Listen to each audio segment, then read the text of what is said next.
there's going to come a point in your life where you're going to realize you were so much in your head that you forgot to live. There's going to come a point in your life that you're going to realize that you identified with everything that your mind told you to identify with, right? And that's the root cause of all your mental uh, problems, all your mental health issues that you got going on.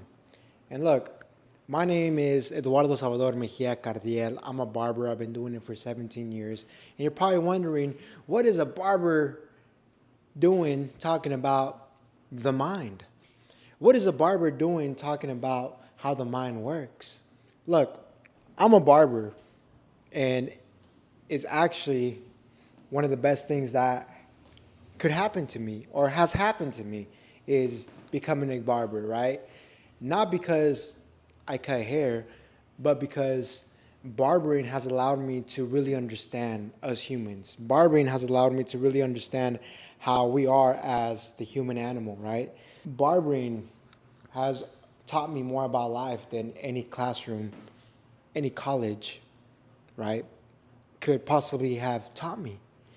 And it leads me into talking about the mind, right? Because I've always been so intrigued with the mind, so impressed by the mind, and so interested about the mind that it really has gotten me to reading books. I've read a lot of books about the mind and how the mind works and what the mind does to us and how important and impactful the mind plays, or the role that the mind plays in our everyday life. And this is why I'm here talking about the mind, because I feel like I can share some of my own wisdoms, some of my own techniques that help me not overthink, help me not get stuck thinking or in this thinking loop that a lot of us tend to get stuck in, right? We're always thinking about the worst case scenarios, or we're always identifying with the worst things that could possibly happen. That's just a way that our mind protects us from getting hurt or trying new things. Or the mind is very clever. The mind is very clever, and the mind is going to do what the mind needs to do to stay alive, or to at least keep you alive, right? And sometimes that manifests in insecurities, right? Sometimes that manifests in always thinking of the worst case scenario, so we're prepared when the worst case scenario comes. We're not caught off guard. But what that really does, it steals from our present moment. It steals from our precious experiences that we could be having in the moment, because we're constantly thinking of, oh, what's next? What's going to happen next? Or are they thinking this about me? Or are they thinking that about me? Right? That it robs us. It really does robs us of our present moment, right? It robs us of the now. And a lot of us live in that state of anxiety. A lot of us live in that state of worriness. A lot of us live in the state of what's going to happen in the future. That it kind of robs from our current experience. And then by the time we know it, 5 years pass by, 10 years pass by, and you're still thinking about the worst case scenarios. You're still thinking about, oh, I wonder what would have happened if I would have done this. What would have happened if I would have did this, right? We get stuck in this loop, and a lot of it is just repeating things that happened in the past, right? Our past, most likely than not, it really creates our now, right? The way we are today is because of our past, our experiences that we had in the past, right? So what I'm trying to tell you is that sometimes we need to let go. Let go of the past. Let go of identifying with who we used to be in the past. Let go of identifying with certain things or certain habits, right? Look, if you are where you are right now and you are not happy, right? And you think, oh, there's no way out. I'm stuck. I'm here because I'm here. No, no, no. You're here because of the way that you think about yourself being here, right? If you were to go in and fix the mental loop, fix the mental things that you keep telling yourself that keep you where you are, right? If you go in mentally and you stop identifying with, hey, I don't believe in myself, or you stop identifying with yourself as being less, and you start moving like you want to be more and you want to do more, and you commit to thinking in that manner. You commit to thinking of like, yes, I deserve this. Yes, I am more. Yes, I can grow. You commit to thinking in that manner. You're going to really start programming yourself to really start acting in that manner, right? Because think about it. What have you been doing up to that point? If you're not thinking positive about yourself, or if you're not thinking in a way that you believe in yourself up to that point, what are you doing? You're thinking the opposite, which is, hey, I don't believe in myself. Hey, I am not confident in myself. And guess what? You're living that. And you're showing that every single day. When you constantly think to yourself that, hey, I can't do this, the more you appear in real life not being able to do it. But the more you tell yourself, like, hey, I can't do this, but I know I can, and I can learn, right? You're more likely to take that first initial step to learning how to solve that problem, to learning how to learn whatever the issue is, right? So the mind is very powerful. The mind is very, very tremendously powerful. And you have to be careful of what you want it to have power over, right? Because just as good, right? Just as good thoughts can have good power over you, bad thoughts can have also bad power over you, right? A lot of us are very impulsive. A lot of us are quick to doing things that we know we shouldn't do. And then you have to ask yourself, why is it that I'm so quick to doing the bad habit? Why is it that I'm so quick to doing something that I know I shouldn't be doing? And that's because you're still identifying with that person that used to do those stuff, right? Habits create a certain level of dopamine that it releases into your brain because you're so used to doing that certain action that you already know what's going to come, right? But what creates an even bigger dopamine hit is when you do something that you thought you couldn't do and you end up doing it. And we all have that ability to do, right? We all have that ability to step into the unknown, right? Step into the unknown. As scary as it is, when you step into the unknown and you don't know what's going to happen, and then something good happens, boom, that dopamine hit becomes a lot more stronger, right? And then a lot of people go, well, what if you step into that and then you fail and it doesn't go your way? Well, guess what? You learn from it.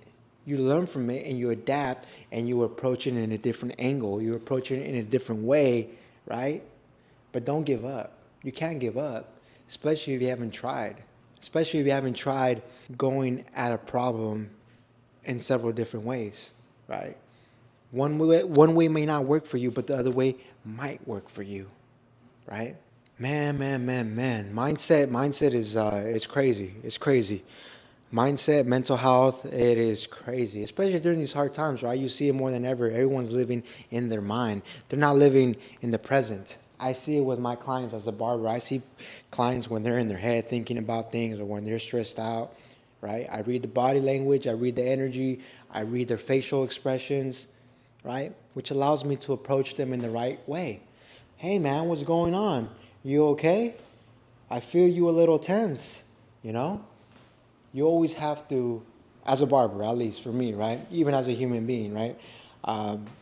Make the person feel acknowledged. Make the person feel seen. Like, hey, I see that there's something wrong with you. Would you like to talk about it? If they say no, then you respect it.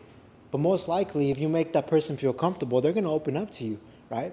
Because people want to be heard. People want to be seen. People want to be validated. People want to be understood. But most importantly, people want to be listened to, okay? And a lot of you don't know how to listen because a lot of you don't even listen to your own self, right? The way you should, right? And when I say the way you should is because, hey, we listen to ourselves all the time. But sometimes the listening that we do is not so good, right? It's not so good. Look, I know I'm a little bit all over the place, but I'm just saying what I'm saying straight from the heart. This is unscripted. This is just top of the head. What comes to light, I'm speaking it because at the end of the day, I don't feel, I know, right? I know what makes me different as a barber is not the fact that I cut hair or the fact that I give, I would say, good haircuts, but the fact that I'm able to have open discussion, open dialogue with my clients where they feel comfortable, right? Opening up to me, talking to me, not just as a friend, not just as a barber, but also as a therapist, as a trusted individual, right? That could help explore what they're feeling or what they're going through and possibly find a solution to that, right? A lot of people need that. That's why I'm very sought after. I'm very sought after because of that reason, right? Because I actually have a good conversation with clients. I actually know how to read my clients, right? When they come in here and I know they don't want to talk, I can feel that, I can sense that, and I back off. And I give them the respected peace, right? Because that's also what I also bring in this barbershop is peace, tranquility, comfortness. A lot of shops don't provide that. A lot of shops are very loud, very disturbed or very, how do I say it, chaotic, right? I bring the opposite, peace. You know how many people fall asleep while I'm cutting their hair? A lot, you know? And I don't blame them. Because it's peaceful. It's peaceful, ladies and gentlemen. But I just wanted to make this quick video because I'm making the effort to start uploading to YouTube, right? To start uploading to the Benevolent Barbers page because I also want to, how do I say it? I also want to put myself out there and let people know of my service, of me, of what I do, right? If you like what I have to say on this video, you could book an appointment with me and come through and we can have a good conversation, you know? I'm pretty wise. I've been through a lot. I've been through shit, you know? I've been through quite a few ups and downs. I got a little skin in the game for the first time I can finally say that, right? I'm a young OG. I've been doing this for 17 years, you know? 17 years. Sheesh. Oh my God. Oh my God. Yee, 17 years coming up. What's good, baby? Damn, young OG.